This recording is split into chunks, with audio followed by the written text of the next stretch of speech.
श्री गणेशाय नमः। जय माता दी, जय आदिशक्ति। प्रिय भक्तों, क्या आप जानते हैं चैत्र मास में किया गया एक छोटा सा व्रत आपकी किस्मत बदल सकती है। लेकिन अगर इस पवित्र महीनों में आपसे एक छोटी सी गलती हो जाए तो आपका पुण्य व्यर्थ भी हो सकता है। प्रिय भक्तों, आज की इस पवित्र कथा में हम जानेंगे चैत्र मास महात्म्य कथा अध्याय 17, जिसमें छिपा है एक ऐसा रहस्य जो आपके जीवन को बदल सकता है। अगर आप माता रानी के सच्चे भक्त हैं तो वीडियो को लाइक करें, चैनल को सब्सक्राइब करें और कमेंट में लिखें जय माता दी। तो चलिए शुरू करते हैं यह है अद्भुत कथा। प्राचीन समय में नैमिषारण्य में अनेक ऋषि मुनि एकत्र कर रहे थे। चारों ओर वेद मंत्रों की ध्वनि गूंज रही थी और वातावरण अत्यंत पवित्र था। ऋषियों ने सूत जी महाराज से पूछा, हे सूत जी, आपने हमें चैत्र मास की महिमा बताई, आप कृपया कोई ऐसा कथा सुनाइए जिसमें हमें इस मास का गूढ़ रहस्य समझ में आए। सूत जी बोले, हे मुनियों, ध्यान से सुनिए।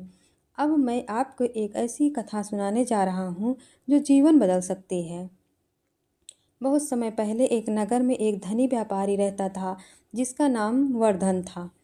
वह बहुत अमीर था, लेकिन उतना ही लालची था। उसे गरीबों की मदद करना पसंद नहीं था। वह केवल धन इकट्ठा करने में लगा रहता था। एक दिन एक साधु उसके दरवाजे पर आए। उन्होंने कहा, हे सेठ, चैत्र मास आने वाला है। इस महीने में दान, व्रत और पूजा करना बहुत जरूरी है। लेकिन सेठ हंस पड़ा, मेरे पास इतना धन है, मुझे किसी व्रत या पूजा की जरूरत नहीं है।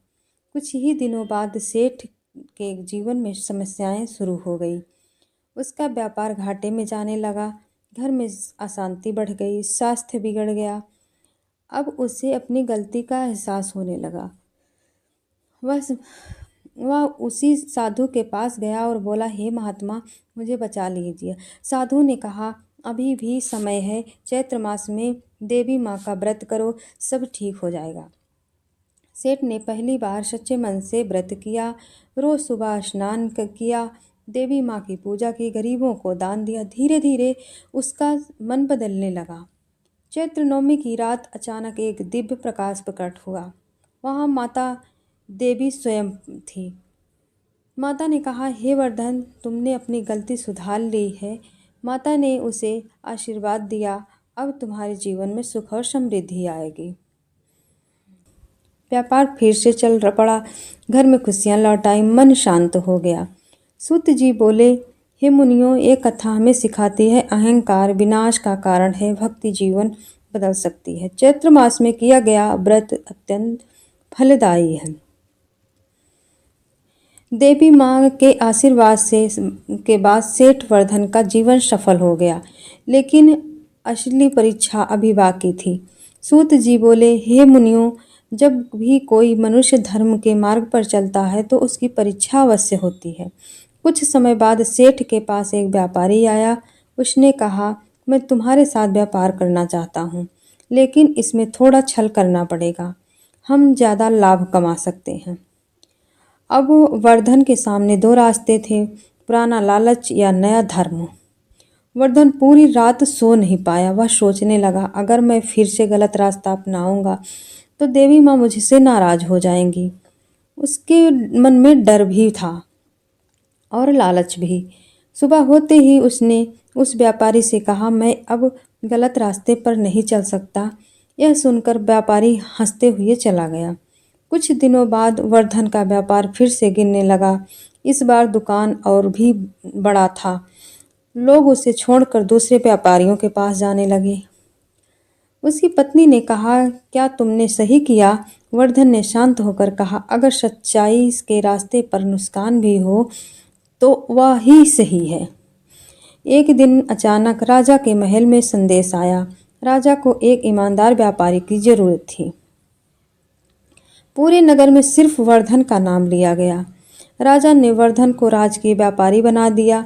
अब उसका सम्मान और धन पहले से कई गुना बढ़ गया। रात में देवी माँ फिर से स्वप्न में आई। उन्होंने कहा, हे वर्धन, तुमने सच्चे धर्म का पालन किया है, इसलिए मैंने तुम्हें यह फल दिया है। सूत जी बोले, हे मुनियों, ये कथा हमें सिखाती है धर्म का मार्ग कठिन हो सकता है लेकिन सही है। चैत्र मास में लिया गया संकल्प जीवन बदल देता है। देवी माँ अपने भक्तों की हर पल परीक्षा के बाद उनसे ऊंचा उठाती हैं। और यही कारण है कि आज भी जो व्यक्ति सच्चे मन से चैत्र मास में सच्चे मन से व्रत और पूजा करता है उसका भाग्य बदल जाता है। तो प्रिय भक्तों, ये थी चैत्र मास महात्म्य कथा अध्याय 17 पूर्ण कथा। अगर आपको यह कहानी अच्छी लगती हो, वीडियो को लाइक करें, चैनल को सब्सक्राइब करो, कमेंट में लिखें जय माता दी। और याद रखिए, देवी माँ देर जरूर करती हैं लेकिन न्याय हमेशा करती हैं।